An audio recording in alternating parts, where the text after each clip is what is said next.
Oke, teman-teman, selamat pagi semuanya. Assalamualaikum warahmatullahi wabarakatuh. Salam dan bahagia. Waalaikumsalam. Jadi, pada kesempatan kali ini kami ingin dari kelompok 4 mempresentasikan hasil kerja kami, mata kuliah perspektif sosiokultural dalam pendidikan Indonesia, di topik 4 pada bagian alur merdeka di ruang kolaborasi. Kami di sini anggotanya 6 orang, tapi 1 orang lagi dalam keadaan sakit, jadi dia tidak bisa ikut dengan kami dalam membuat video ini. Nanti ada yang mewakili. Oke, slide selanjutnya.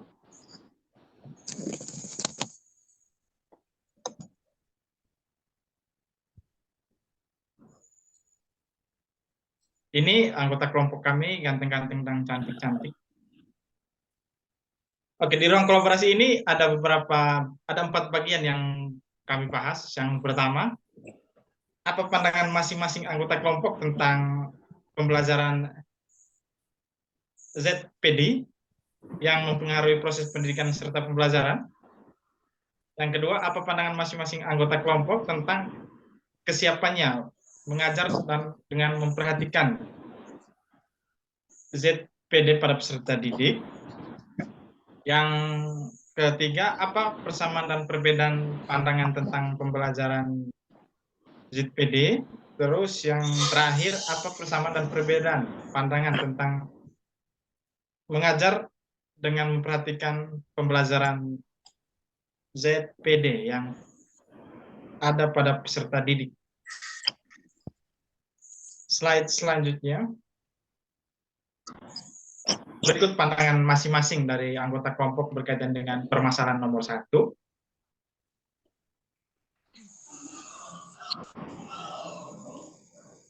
Yang pertama, mungkin sekalian Mbak Dara untuk mewakili Mbak Aul presentasi karena Aul sedang sakit. Baik, terima kasih moderator. Saya akan mewakili Saudari Aulia Suliandani. Baik, pandangannya adalah pembelajaran Zone of Proximal Development atau ZPD memiliki pengaruh yang sangat besar terhadap proses dan hasil belajar siswa dengan melibatkan seorang yang lebih mahir atau mampu dalam kolaborasi akan memberikan potensi lebih bagi siswa untuk membangun pengetahuan dan pemecahan masalah yang dihadapinya pada konteks pembelajaran dengan lebih optimal. Itu saja pendapat dari Aul. Selanjutnya, pandangan dari saya sendiri yaitu pada konsep ZPD terdapat scaffolding atau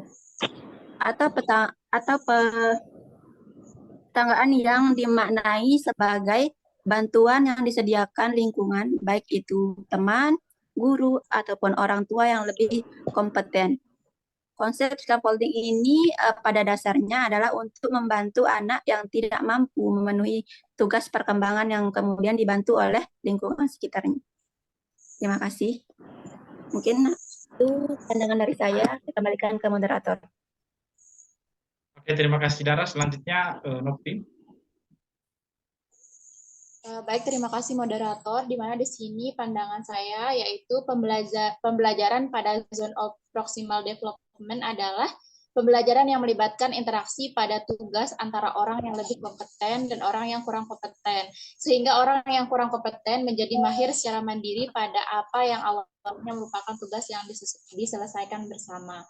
Mungkin hanya itu dari saya kembalikan ke moderator.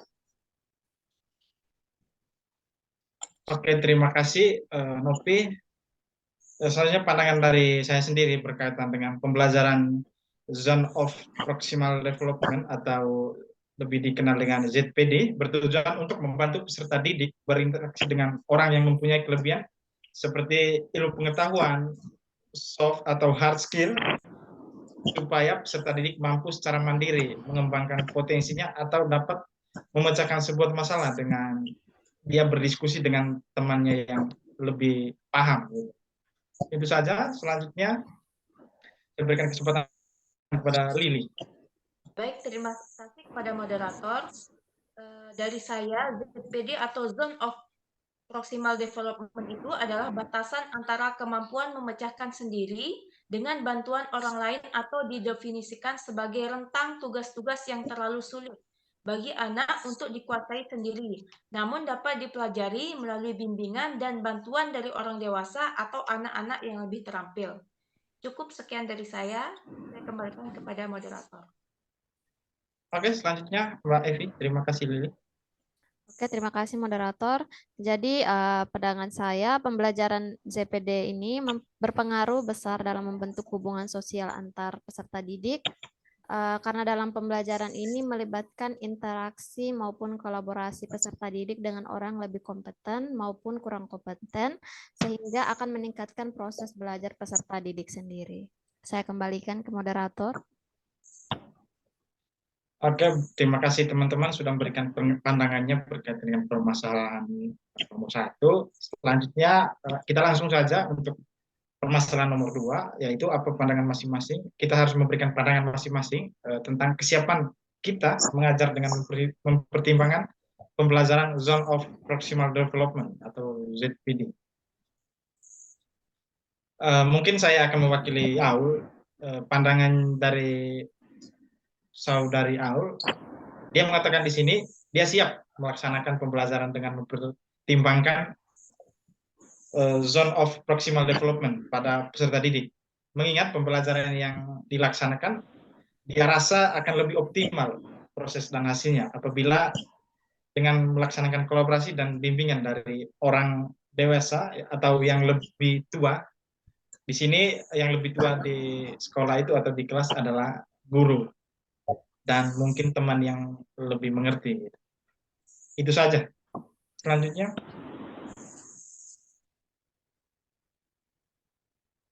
Silakan, Dara. Terima kasih, moderator.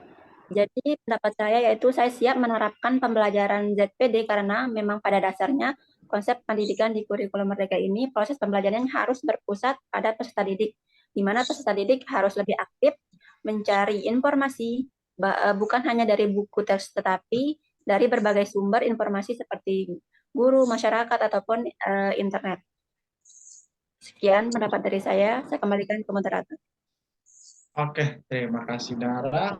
Selanjutnya, Novi. Baik, terima kasih moderator. Di mana di sini pendapat saya siap menjadi seorang pendidik dengan memperhatikan ZPD, di mana saya akan berusaha mencari dan mengetahui ZPD peserta didik agar dapat membimbing dan memberikan bantuan belajar yang tepat sesuai dengan kebutuhan masing-masing dari peserta didik. Mungkin hanya itu dari saya kembalikan ke moderator. Terima kasih Novi sudah memberikan pandangannya. Yang selanjutnya pandangan dari saya berkaitan dengan bagaimana saya melaksanakan pembelajaran dengan Proximal Development. Di sini saya sangat siap untuk mengajar dengan memperhatikan Zone of Proximal Development pada peserta didik. Saya akan memberi peserta didik bantuan yang tepat dalam menyelesaikan tugas atau memperoleh keterampilan baru mereka. Saya di sini akan siap sebagai fasilitator mereka untuk menggali kemampuan-kemampuan mereka yang belum mereka tunjukkan. Itu saja dari saya. Selanjutnya, Lili. Baik, terima kasih. Di sini saya akan menyampaikan tentang kesiapan saya, di mana saya siap mengajar dengan memperhatikan pembelajaran pada Zone of Proximal Development atau ZPD pada peserta didik, di mana saya akan menggunakan pendekatan scaffolding, yakni menyiapkan kegiatan, instruksi, alat, dan sumber daya yang akan saya gunakan untuk membantu proses pembelajaran di kelas. Terima kasih. Saya kembalikan kepada moderator. Oke, terima kasih Lili. Selanjutnya Sylvia Sada. Baik, terima kasih moderator. Jadi untuk kesiapan saya siap mengajar dengan memperhatikan pembelajaran pada Zone of Proximal Development pada peserta didik, di mana saya akan membantu peserta didik untuk meningkatkan atau mencapai kemampuan maksimum mereka melalui pembelajaran yang mereka ikuti. Karena dengan memperhatikan ZPD, itu akan sangat membantu peserta didik dalam meningkatkan fokus serta motivasi belajar mereka. Mungkin itu saja dari saya kembalikan ke moderator. Oke, terima kasih Evi dan teman-teman sudah memberikan pandangannya masing-masing berkaitan dengan kesiapan teman-teman untuk melaksanakan pembelajaran di kelas dengan menggunakan prinsip zone of proximal development. Selanjutnya di permasalahan di soal nomor 3,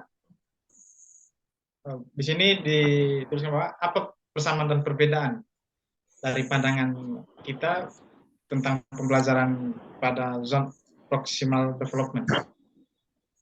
Saya berikan kepada Saudari Dara untuk menjelaskan berkaitan dengan persamaan dan perbedaannya untuk nomor 3. Baik, terima kasih moderator. Jadi persamaan dari pandangan-pandangan yang telah dipaparkan oleh teman-teman tadi, yaitu pandangan tentang perspektif sosial, budaya, ekonomi, dan politik memberikan pengaruh dalam proses pendidikan. Maka dari itu, pendidik harus mampu memahami ZPD masing-masing peserta didiknya agar guru dapat memberikan bantuan scaffolding yang sesuai. Untuk perbedaannya, yaitu pemahaman guru tentang ZPD agar dapat meningkatkan kemampuan kognitif peserta didik dengan berbagai metode sehingga dapat berjalan dengan baik. Itu saja persamaan dan perbedaannya. Saya persilakan ke moderator.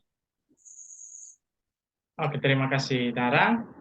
Selanjutnya untuk soal nomor 4, untuk persamaan bagaimana kita kesiapan untuk melaksanakan pengajaran, silakan saya berikan kepada Kak Evi untuk bisa menyampaikan persamaan terkait dengan permasalahan nomor 4. Oke, baik. Terima kasih moderator.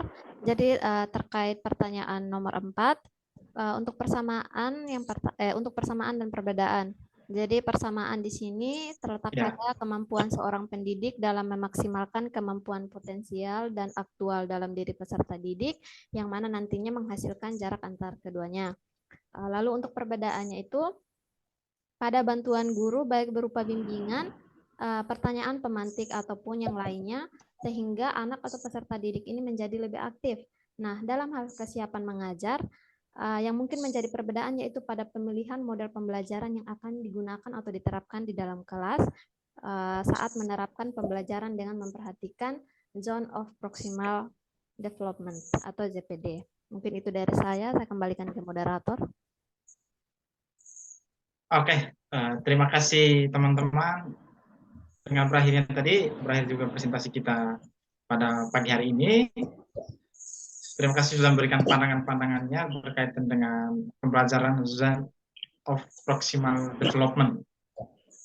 Jadi dari kami, jika teman-teman yang nonton video ini ada pertanyaan, silakan bisa berkomentar melalui kolom komentar di LMS.